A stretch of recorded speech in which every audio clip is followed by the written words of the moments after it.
Meus amigos, que Deus nos ampare para que possamos ter uma boa oportunidade de estudo,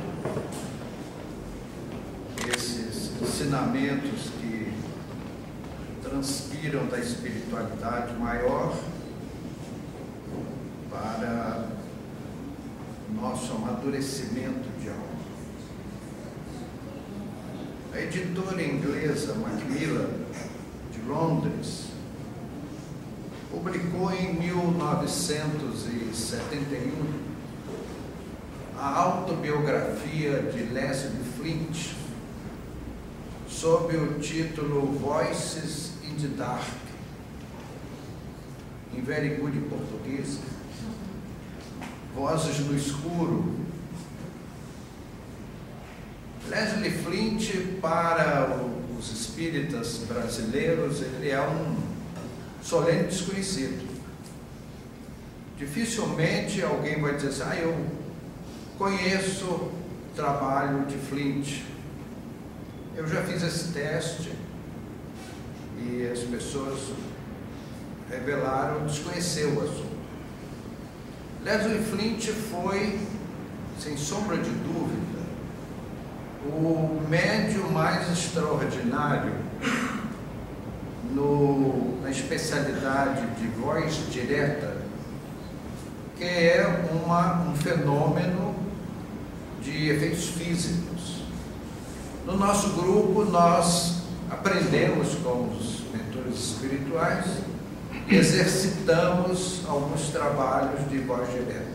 É um trabalho muito interessante, mas muito convincente. Na voz direta, os espíritos materializam apenas o aparelho fonador. Então há uma economia formidável de material ectoplásmico para que o fenômeno se processe com dispêndio mínimo e garantindo uma qualidade muito boa. Tangenciando um pouquinho o assunto, devo dizer aos amigos que nós também usamos essa técnica nos planos espirituais.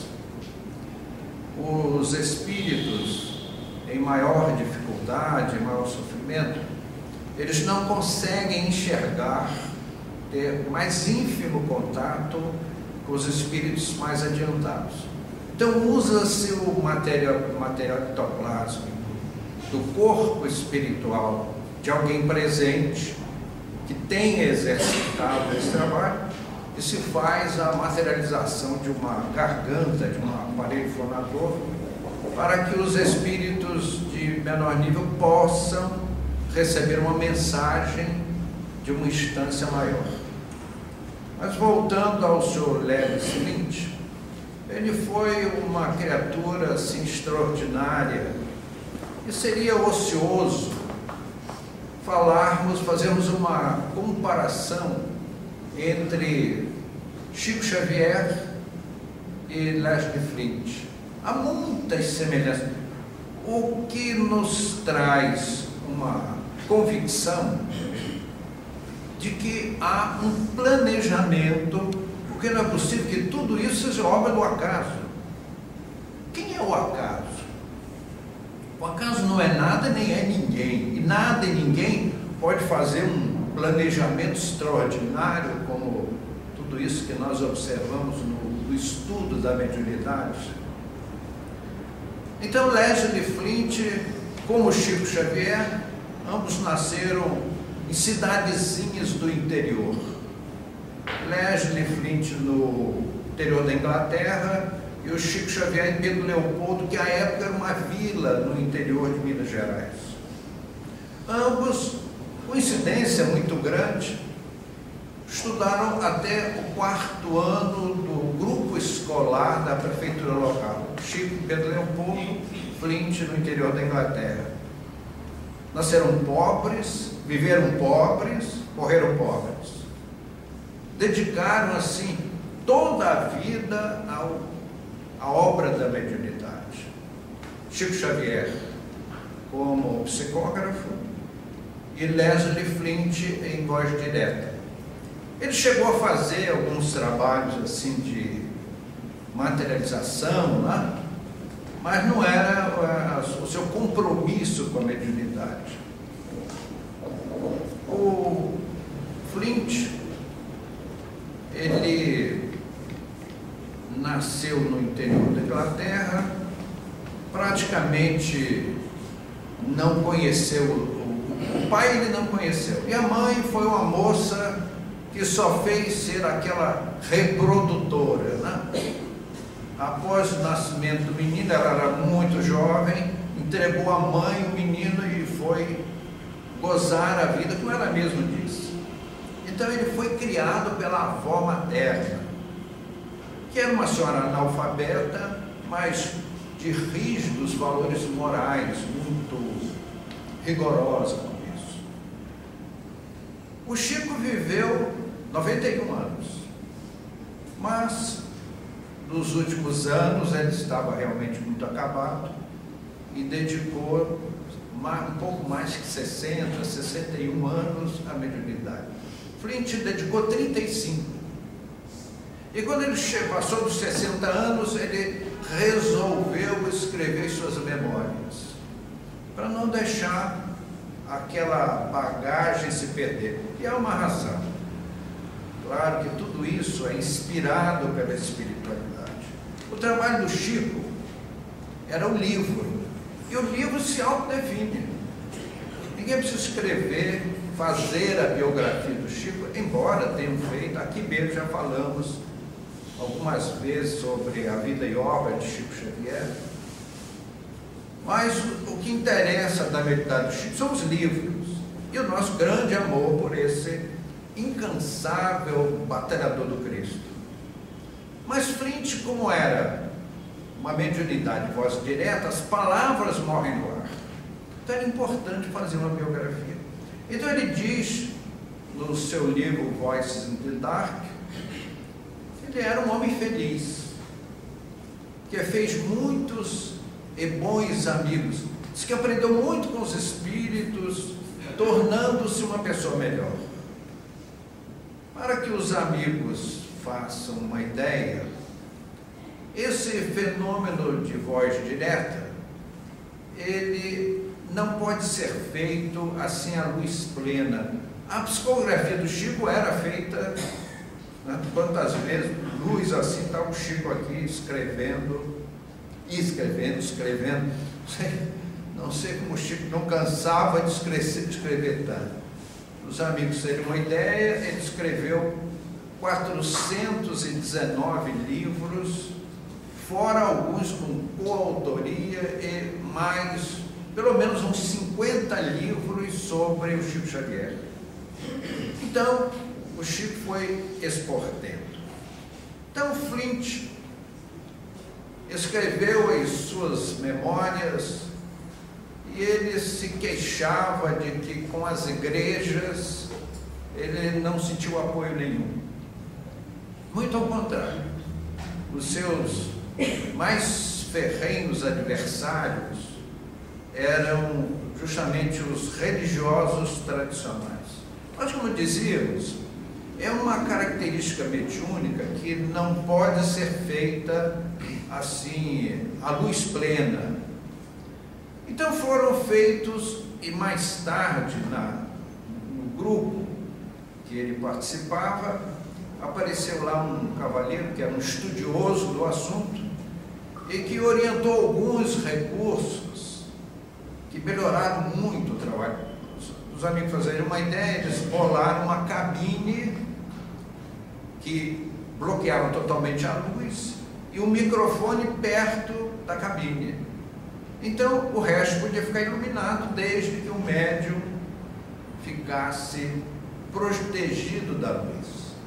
Mas para os amigos fazerem uma ideia, as vozes que apareciam, elas eram claras, objetivas, e um detalhe importante, tinha o timbre da voz da pessoa falecida, os seus maneirismos e a sua cultura.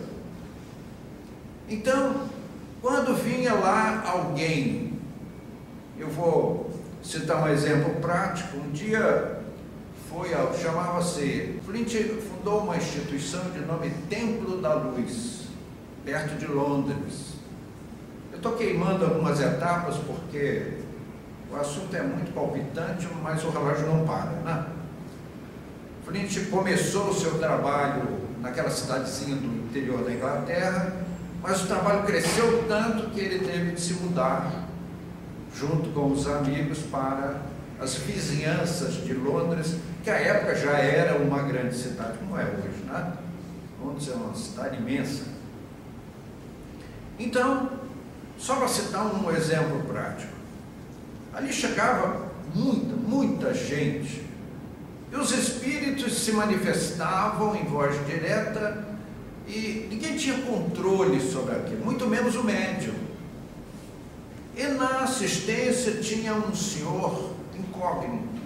Eu estou citando só um exemplo, os amigos fazerem uma ideia. Ninguém sabia quem era. E eis que surge a voz de um jovem e que começa a conversar com aquele senhor.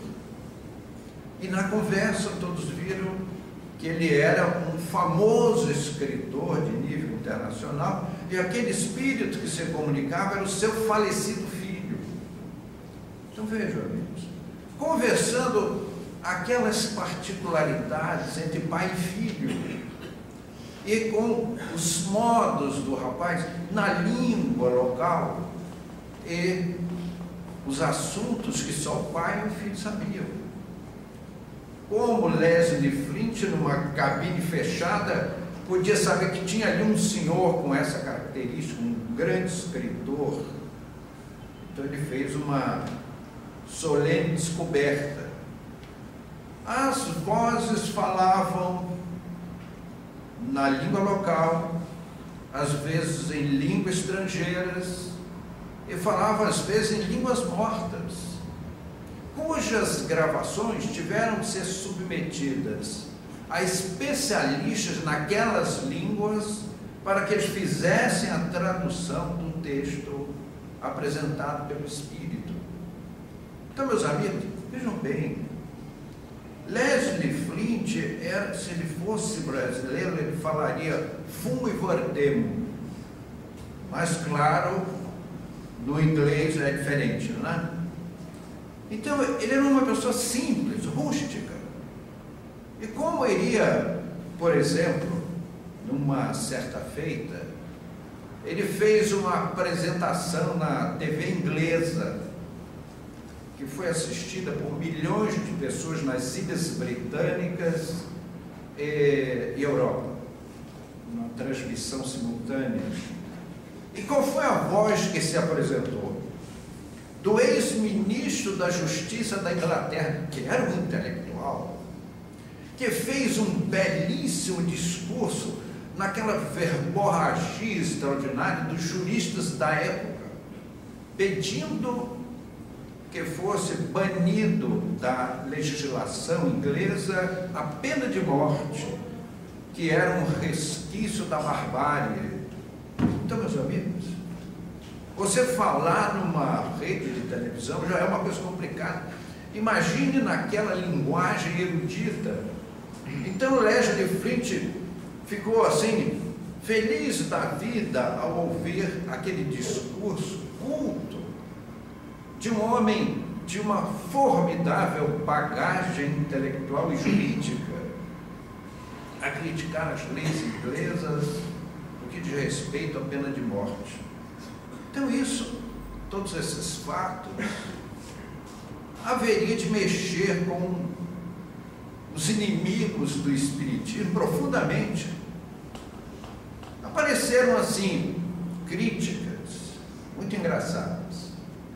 Os críticos disseram que as vozes não existiam, era apenas um efeito hipnótico, que as pessoas iam ali e Leslie Flint usava todo aquele auditório como sujeito, imprimia vozes que não existiam. Os cientistas americanos gravaram milhares de vozes. E aí também surgiu, não, mas aquele gravador, certamente, ele tem um subconsciente. Ele ficou sugestionado e gravou o que não existia. A piada, né? Vocês podem rir a piada, né? Acho fantástico, no momento que você grava, dizer que é um efeito hipnótico, o gravador não é hipnotizável, pelo menos aqui em Moema não é, né? Pode ser que Santa Amaro, Tatuapé seja diferente, mas aqui no nosso bairro não é.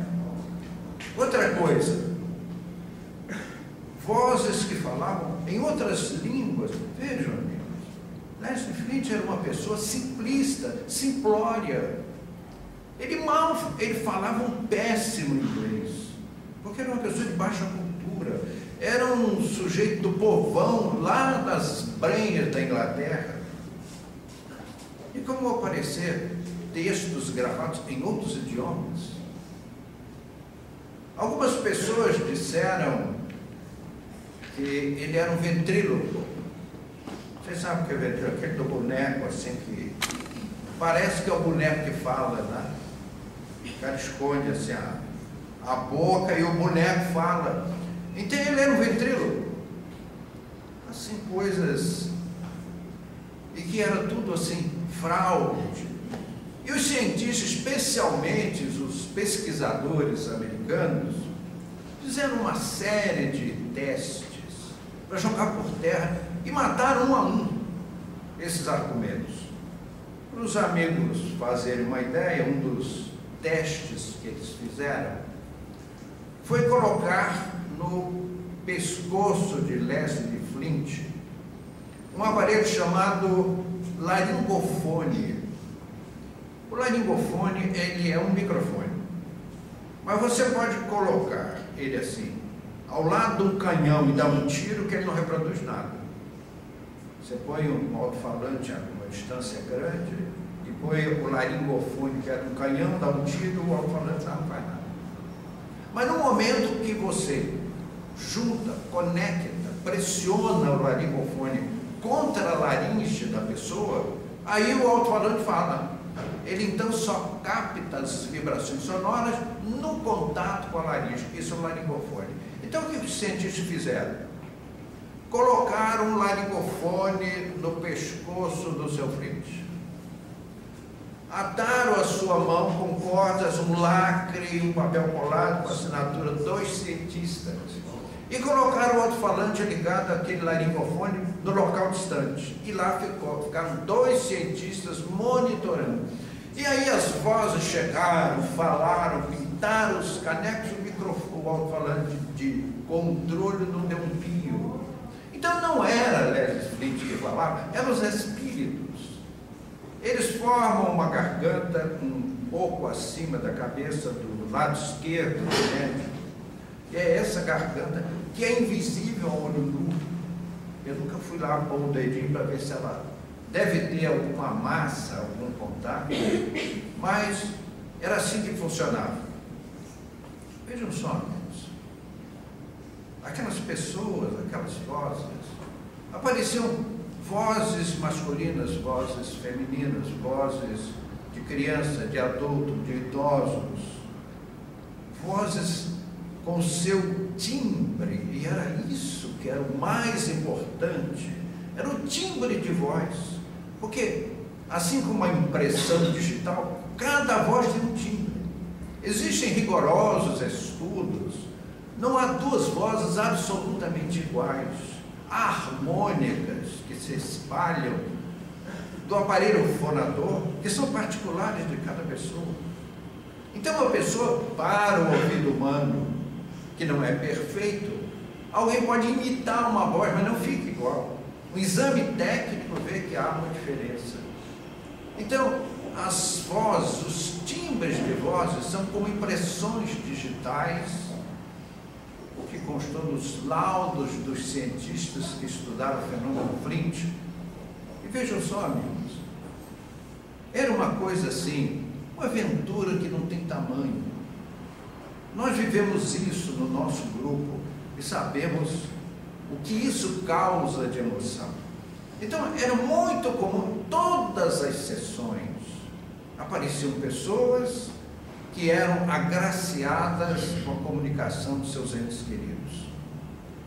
Houve uma das experiências de Flint, foi muito interessante. Havia um espírito que era um jovem piloto da RAF, Real Air Force, Força Aérea Inglesa. Esse rapaz morreu na guerra da Alemanha e deixou os pais assim muito sofridos. E é isso que ele surge na reunião de Flint e pede que gostaria de conversar com os pais. Interessante que na reunião havia um dentista que havia sido dentista desse piloto e não sabia que ele tinha falecido na guerra. E disse: olha, eu sei quem são os pais desse rapaz, reconheci sua voz. E aí, na reunião seguinte, eles trouxeram aquele casal amargurado, sofrido, com o falecimento do seu único filho. Então o espírito de Arthur Conan Doyle, por voz direta, deu uma série de orientações para os pais, para que eles compreendessem o fenômeno. Então, o rapaz veio e conversou com os pais. Meus amigos, foi assim uma noite memorável, uma felicidade imensa daquele casal, especialmente daquela mãe. E no final ela deu uma declaração: acabaram-se as minhas amarguras. Meu filho vive. Onde ele vive? Eu não sei explicar, mas vive. Ouvi sua voz. E eles conversaram temas que só eram do conhecimento dos pais. Todos aqueles aspectos particulares de família vieram à luz naquela conversação. Quem saberia fazer isso? Quem conheceria tais particularidades? E novamente a questão dos maneirismos e do timbre de voz. Surgiram algumas pessoas que diziam: ah, mas isso é o Flint que faz isso, tudo isso é ele que faz. Então vejam, amigos, atribuir ao médium é como o caso do Chico.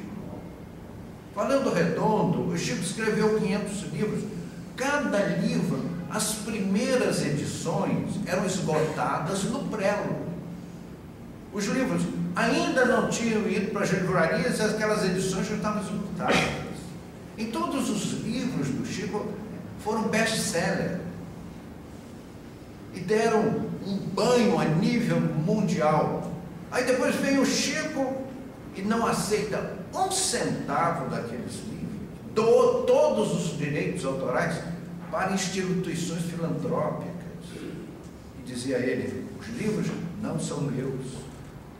Então vejam só, teria o Chico a astúcia, a competência, visto de um lado, de escrever todos aqueles livros maravilhosos, e por outro lado ser tão estúpido de não ficar com os louros do trabalho. A mesma coisa, Leslie Flint, ele dizia a mesma coisa: as vozes não são minhas, elas dizem o que querem. E Leslie Flint foi uma criatura extraordinária, honradíssima. Nasceu pobre, viveu pobre, morreu pobre. Não enriqueceu com o trabalho mediúnico, porque aqueles que cobram, que ganham, são farsantes. Porque os espíritos esclarecidos não se prestam a apoiar aqueles que vendem a mediunidade.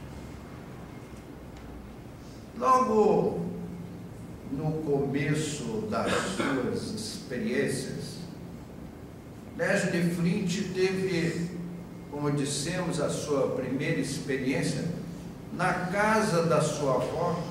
Está a sua avó conversando com uma tia, e o menino estava ali, ele tinha 7 anos de idade. Chico nasceu em 1910, Leslie Flint nasceu em 1911. Coincidência, né, amigo? Puxa, que coincidência. Em 1918, aos 7 anos, ele vê a sua avó conversando com a sua tia a respeito de um tio, e tudo fechado, o tio entra na cozinha. Um homem. Ele vai, homem. vestido normalmente, calçado, com cara, cabelo, orelha, nariz, boca, dentes e tudo mais. Ele não sabia explicar. Mas como ele era um menino de 7 anos, e isso foi em 1918, no verão de 1918, e foi justamente em 1918 que em Belém do Pará materializa-se o primeiro espírito através da mediunidade da Dona Ana Prado. Coincidência, né? E justo nessa época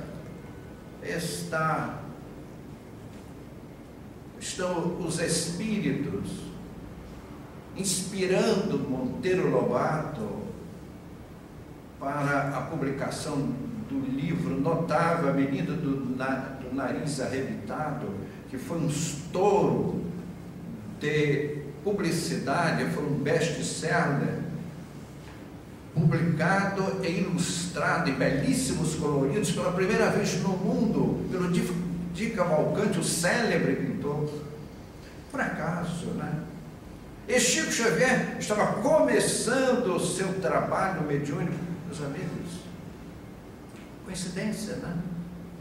É óbvio que há uma inteligências notáveis conduzindo esses valores para provar ao homem os que quiserem de que a imortalidade da alma é inquestionável. Então vejam só, amigos, esses fenômenos nos mostram de que nós não vamos morrer, de que nós vamos viver eternamente, graças a Deus. Não vamos virar pó no sepulcro, nem nós, nem os nossos entes queridos, nem as pessoas que amamos, nem aquelas pessoas admiráveis que muito respeitamos. E eu citaria os grandes escritores, os grandes cantores, os grandes pintores, os grandes escultores, todas aquelas criaturas que nos maravilharam, que deixaram seus nomes nas páginas da história. Não seria bem triste que eles virassem pó no sepulcro? A gente ouve os noturnos de Chopin, que mexe assim, as vibrações de Chopin entram na nossa alma. A gente fica assim, embevecido. Poxa, eu não quero que uma alma dessa tenha virado pó no sepulcro. Eu quero que ela continue existindo, continue vivendo, e assim, todos aqueles que iluminaram a humanidade com o seu talento. Mas aparece aqui dizendo, não, as vozes de Flint existem, mas é um demônio que faz isso. O que eu acho engraçado é o seguinte: milhares e milhares de pessoas que eram céticas, descrentes, ao ouvirem as vozes de Flint, se tornaram crentes, passaram a acreditar em Deus. Pelo que eu ouço a teologia dizer, a bolorenta teologia de um passado que já vai longe, dizer que o demônio disputa com Deus as almas dos filhos do Criador. Então, há uma queda de braço, Deus puxando umas almas para si, o demônio outras para ele. E ele então, em vez de já ficar com aqueles céticos, descrentes, materialistas, vai ajudá-lo a se tornar crente em Deus. Eu não entendi. É um tiro no pé, como se diz, não é?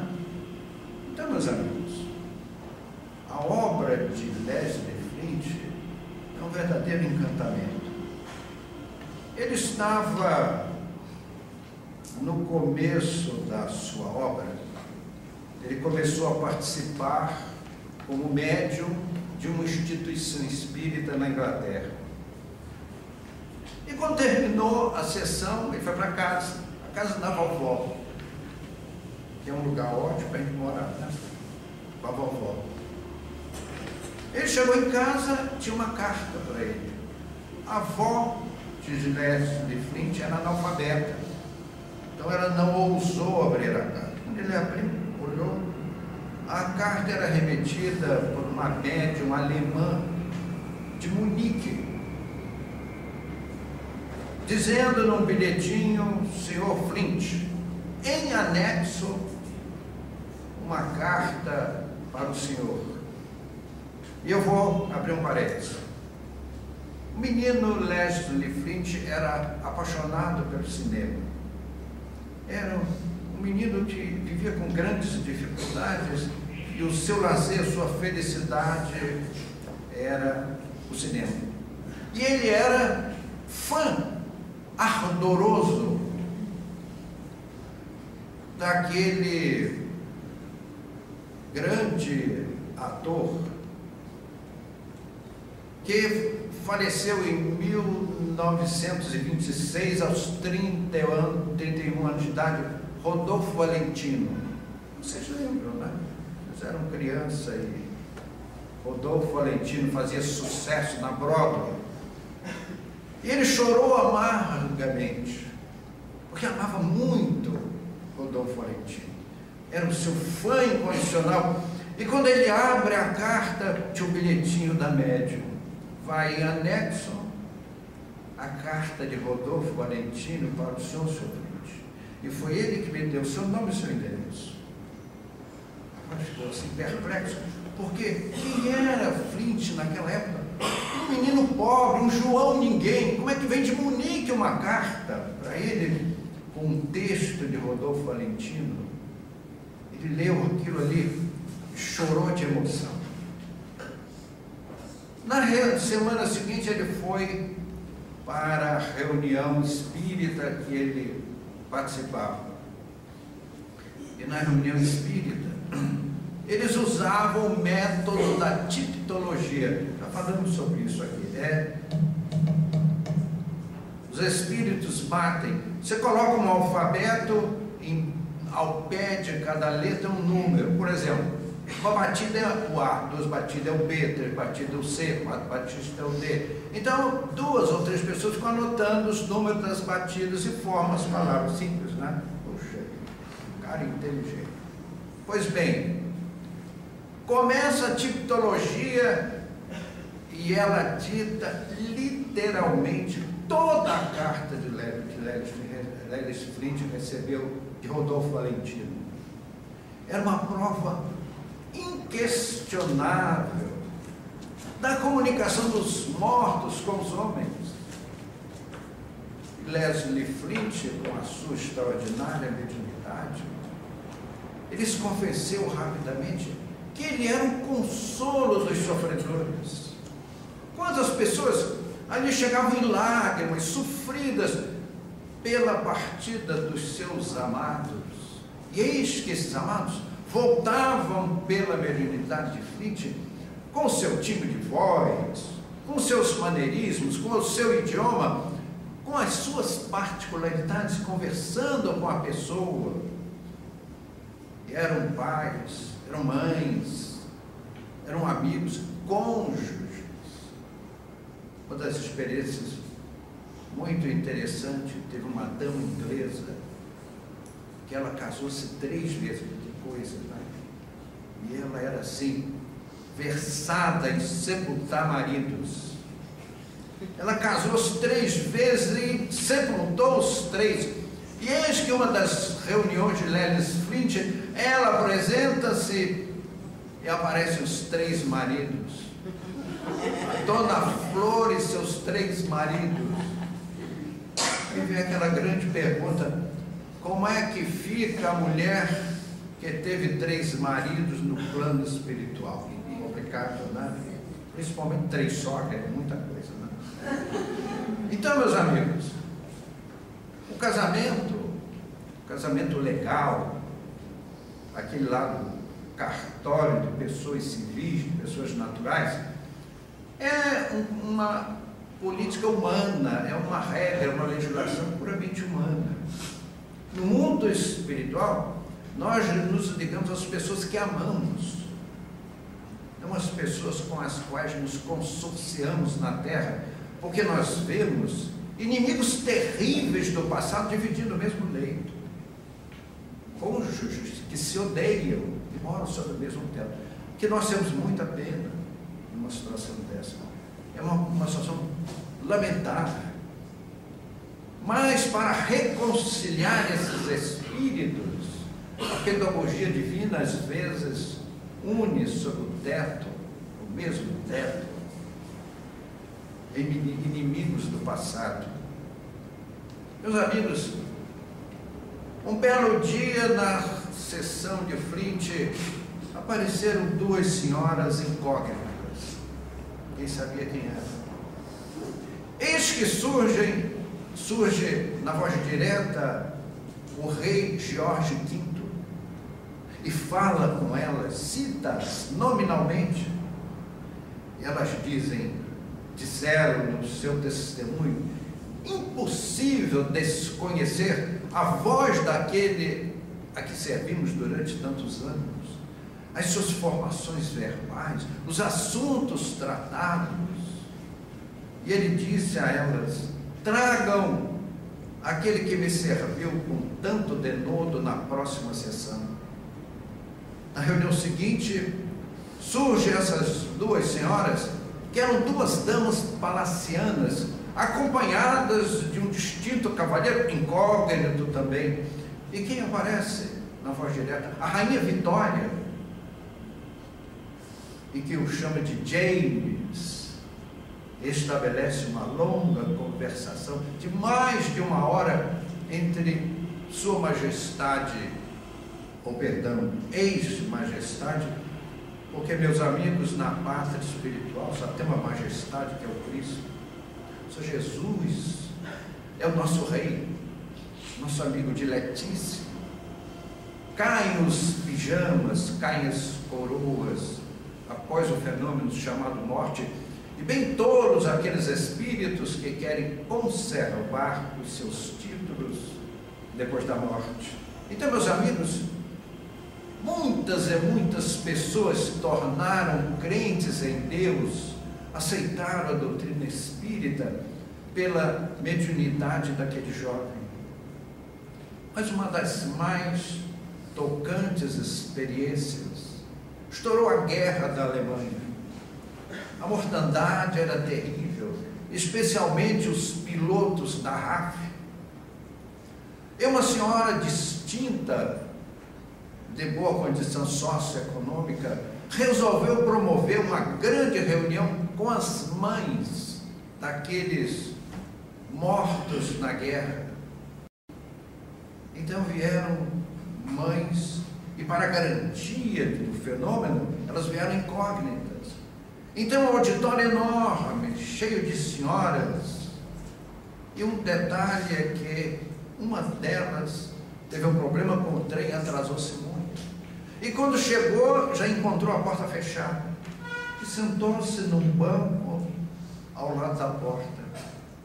Então os espíritos manifestaram-se e deram as provas mais convincentes, e extraiu lágrimas em cascata daquele conjunto de damas, de senhoras, de mães, provando a imortalidade da alma. E ao final da reunião, aparece uma voz direta, que ela deixou a cabine e foi até a porta. Era o filho falecido daquela senhora que não pôde entrar, que estava sentada ao lado da porta. Ele chegou, bateu na porta. Mother, I'm here. I live, mother. I love you, my mother. A mãe levantou-se e reconheceu a voz do filho. E através da porta conversaram longamente, para a emoção de todo o auditório. Então, meus amigos, o tempo não para, e nós gostaríamos de falar sobre a obra de Flint, tantos e tantos fenômenos formidáveis, como aquela reunião no auditório de mais de 2.000 pessoas no Victoria Hall, amplamente coberto pela imprensa. Centenas de espíritos testemunharam as suas presenças, que foram recebidas com calor, com felicidade, com emoção pelos presentes. Meus amigos, que Deus nos abençoe e nos guarde. Muito obrigado.